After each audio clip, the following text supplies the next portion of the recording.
নতুন সিরিজ গল্প হীরের আংটি পর্ব 1 আগন্তুক ধরন রোমান্টিক থ্রিলার।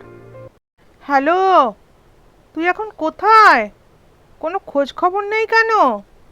আরে রাগ করিস না দোস্ত, দীঘার একটা হোটেলে চাকরিতে জয়েন করেছি আজ। তাই নাকি? তাহলে তো তোর কপাল খুলে গেল রে। কি নাম হোটেলের?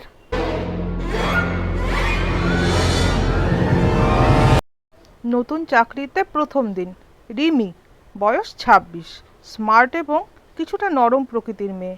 রিসেপশন ডেস্কে এসে বসে।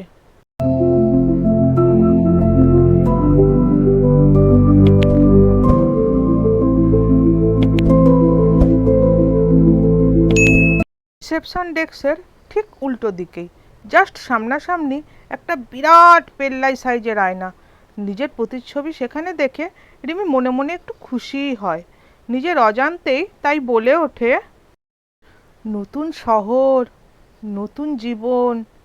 দীঘা আমাকে কি দেবে জানি না, কিন্তু এই হোটেলের আয়নায় নিজেকে যেন নতুন করে নতুন রূপে খুঁজে পাচ্ছি।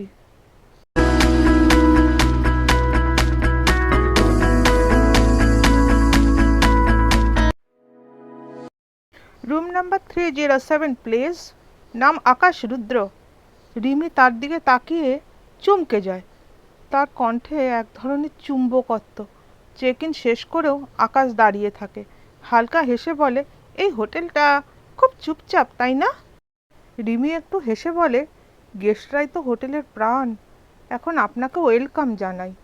আকাশ মৃদু হাসে ও রিমিকে বলে, ম্যাডাম আপনি নতুন, আয়নার দিকে কখনো পেছন ফিরে তাকাবেন না। রিমি কথাটা শুনে থমকে ওঠে। হোটেল ম্যানেজার সিসিটিভি রুমে সবাইকে ডেকে চিৎকার করে বলছেন, রুম 309 এর অতিথি অভিযোগ করেছে তার হীরের আংটি উধাও। কোথাও গেল? কেউ কি জানো? 50 লাখ টাকার জিনিস, এবার দেখছি পুলিশ ডাকতে হবে। ম্যানেজারের কথা শোনার পর আকাশের কথাগুলো রিমির মাথায় ঘুরছে। আয়নার দিকে কখনো পিছন ফিরে তাকিও না। রিমি ভাবছে, কেন বলল আকাশ? কি আছে এর পেছনে রহস্য? আস্তে আস্তে সে আয়নার দিকে ঘোরে। আয়নায় সে দেখে আকাশ তার ঘরের পাশ দিয়ে হাঁটছে, কিন্তু বাস্তবে কাউকে দেখতে পায় না। মনে একটা অজানা কৌতূহল ভয় গ্রাস করে। ভেতর থেকে বেরিয়ে আসে, কে সে? অতিথি নাকি অন্য কিছু? আর এই আংটি রহস্য, এখানেই কি আমার জীবন বন্দি হয়ে গেল? দরজা খুলে সামনে এগোতেই চমকে উঠল রিমি।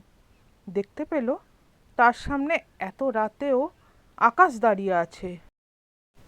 আকাশ হাড়হিম করা গলায় রিমিকে বলে, তুমি জানো না রিমি, হীরের আংটি হারায়নি, লুকোনো হয়েছে, কিন্তু কে লুকিয়েছে সেটাই রহস্য।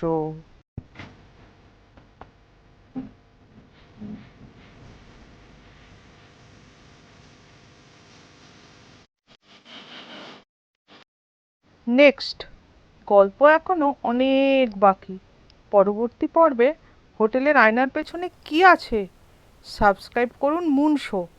গল্প এখানেই শেষ নয়। ভালো লাগলে লাইক ও কমেন্ট করুন, আর পরবর্তী পর্বের জন্য অপেক্ষা করুন।